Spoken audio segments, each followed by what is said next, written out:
Thank you for having me. I appreciate it. You are making quite a splash in a sport that historically has lacked diversity, to put it mildly. Can you talk about this moment of solidarity you displayed during the BMW Open with Black Lives Matter after the Kenosha police shot Jacob Blake?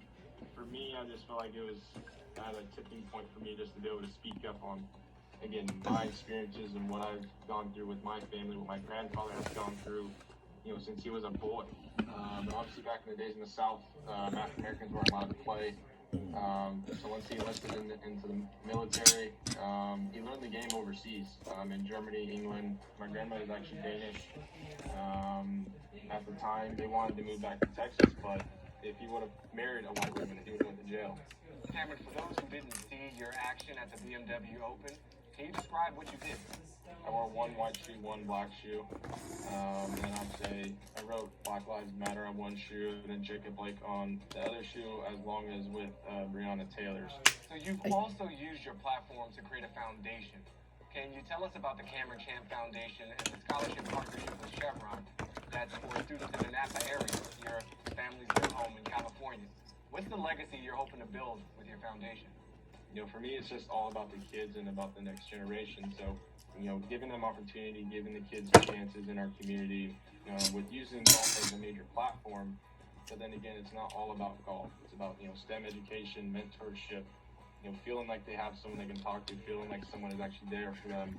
Cameron, thank you so much for joining us. It's been an absolute pleasure, and we look forward to seeing you continue using your platform to have impact on the course and off. No, thank you. I appreciate it. Now it's time for our big story, and there was nothing bigger in the sports world than the NBA bubble in Orlando, Florida. After a 4.5-month stop down due to COVID, the NBA resumed its season at Disney World in Orlando. The players and essential personnel were tested every day to make sure they were COVID-free. How big an undertaking I was just buy crabs. To really explain, let's check the scoreboard.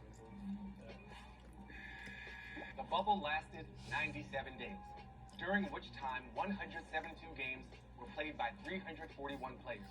The cost was an estimated $180 million. And the craziest number of all, zero. There were zero COVID cases during the entire Orlando bubble. As protests swelled in the streets, the NBA and the players worked together in the bubble to make a commitment to raise awareness to social justice. The players wore social justice messaging on their jerseys, and the NBA even put the words Black Lives Matter on the court. And after pressure from the players, the teams and the governors agreed to open NBA arenas to be used as voting stations in the 2020 election. While the decision to push these messages of justice so Tagal mo strongly naman may mag-add ka dyan.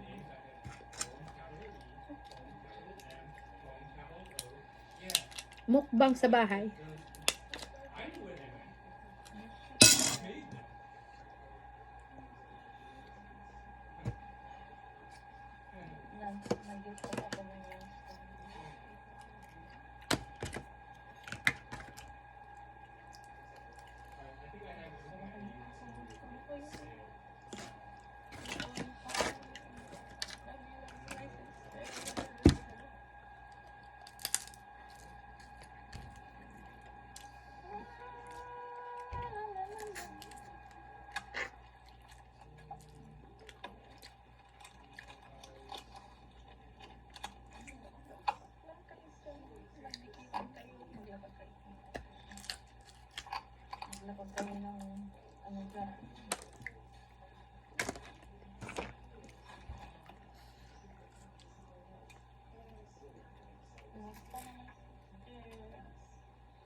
Ayaw mag-live.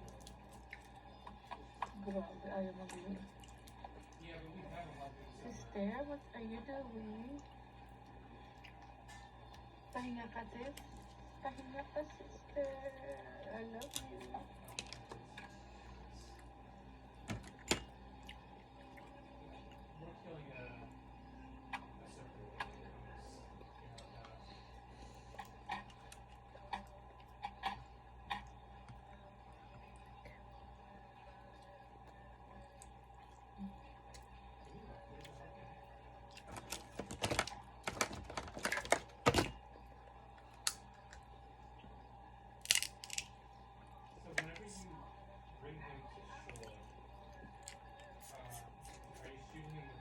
Gutom ako.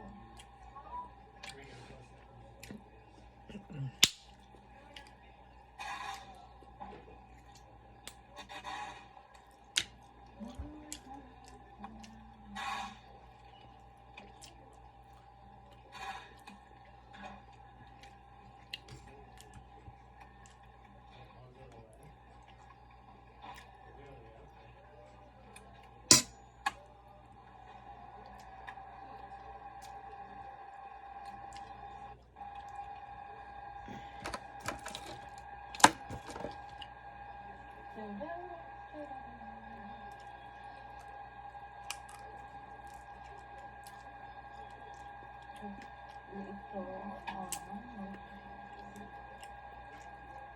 Mukbang.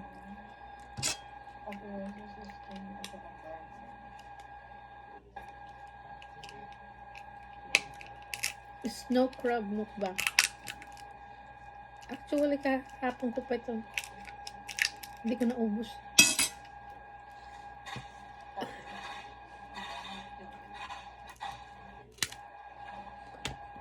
So, binalikan ko lang. Sayang naman. Gusto ko lang. Huh? Ang dami. Ang hirap. Ang hirap pala eh. Pukpukin. Sus, aksaya pala ako. Wala naman palang laman. Wala naman palang laman.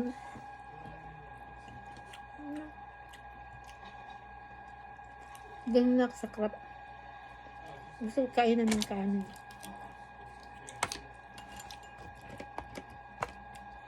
Matakaw ako sa kanin.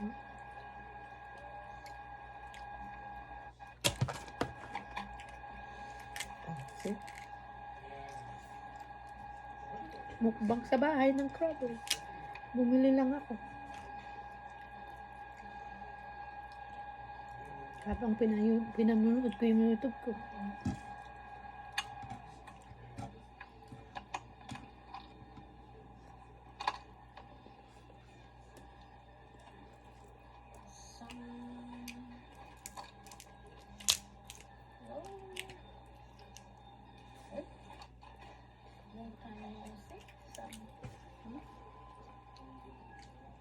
Parang may tao sa likod. Nakahiga sa likod. Aha. Higaan ko kasi yan. Ako yun na. At ikaw yun. Patakbuhin mo ang machine. Pag ako'y na ano. Hello. Gusto mo patakbuhin ko ang machine?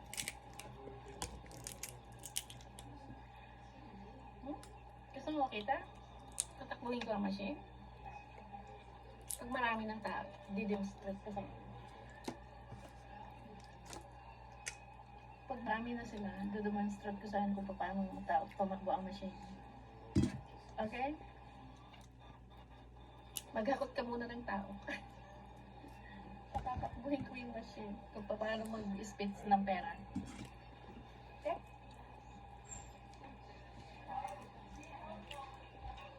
Sige, dali. Hindi yung takbo ha, kung paano mag-expect ano ng pera. Pero na ako, mama yun, ganyan.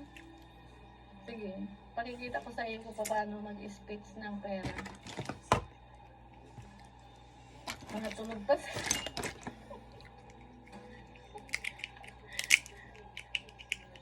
Pakikita ko sa inyo kung paano ano ng pera.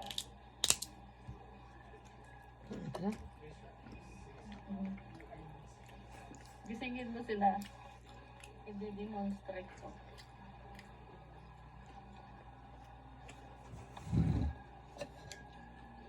Mapapadami atikod kung hindi ganito yung oras online.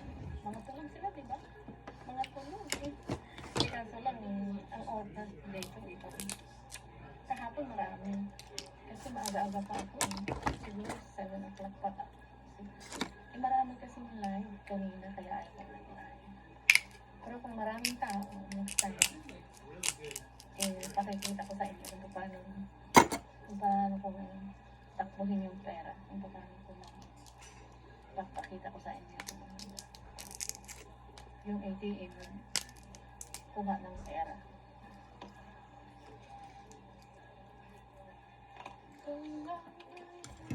Sayang.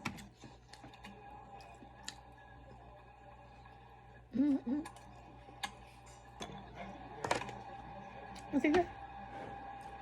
Sayang. Di ba? Di ba oras natin dito sa Pilipinas? Oo nga. Yung sa Pilipinas, 11 na ng gabi, di ba?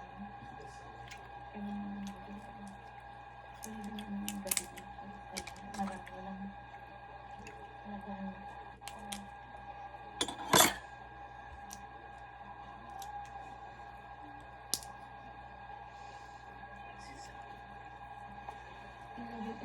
sa Pinas at ikay ay 12 na pala doon. Ay, Sayang. kaya pala mga Pilipino. Nanonood ako ng vlog. Ng vlog ko habang kumakain. Hindi din walang nagtanong muna. Kahapon walang nagtanong. Nagtanong lang sila kung magkano ang price. Okay. Ako pwede ko i-demonstrate kung paano gawin. Kung paano mag-speak ng pera.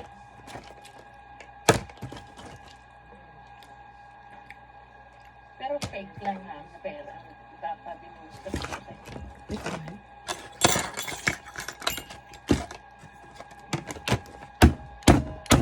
Next time. Saan ka dito sa Patayin. Sa Mississippi. Ikaw, saan ka sa US? Ikaw saan ka? Sando Vlog. Sando TV Vlog. Saan ka dito na?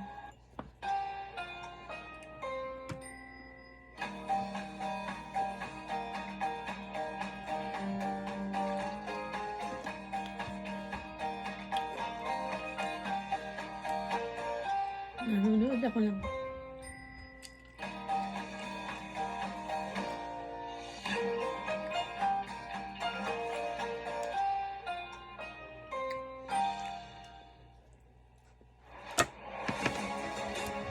Things got broken and people got hurt. Is that possible that you would come to believe that they were more violent than maybe they are? You don't see the number of people, 300 to 500 people in front of you, and it's you. If you had engaged protesters differently, do you think there would have been a different outcome? We are overtly conservative Republicans and very, very rare in this neighborhood. Are you saying that you think the protesters were coming towards your house or they were coming towards the neighborhood? Ang sarap ng pagkaluto nila. Alive. Our house would not be here. Hey family, it's Carlos Watson. I've got a very important and very special episode today. Remember the white couple that was brandishing guns in front of their home last summer, right during the Black Lives Matter protest? Mark and Patty McCloskey? Well, they're stopping by to talk with me. It was a wide-ranging conversation. They were generous with their time. They gave me over an hour. really interesting insights. If I'm 100% honest, there are parts that were tough to hear, but I think it's an important conversation, and it's part of what we always promise you, which is we're going to introduce you to a wide range of perspectives. Enjoy. Let me know what you Ano think. niya ako? Lahat Mark, kinakain. Patricia, Hi, how are you doing? good. Are you guys in St. Louis, or where are you guys today? We're in St. Louis. We're at the scene of the crime. Okay, okay.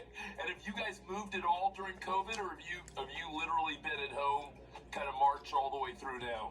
We've been home the whole time. I mean, our office is very small. It's just two of us and one staff member typically. And so we've, being essential workers and all, I mean, truth and justice never sleeps, as they say. So we go to the office every day. Oh, you literally go to your office? Oh, yeah. It's a mile away. No, it's a half a mile. Very nice. Now, are you guys walkers, or are you guys, they have that funny scene, that movie with Steve Martin back in the day where he lives in LA and he drives down the block, 1 block. So do you guys walk? Do you Yeah. guys? It's 3 blocks away where we drive.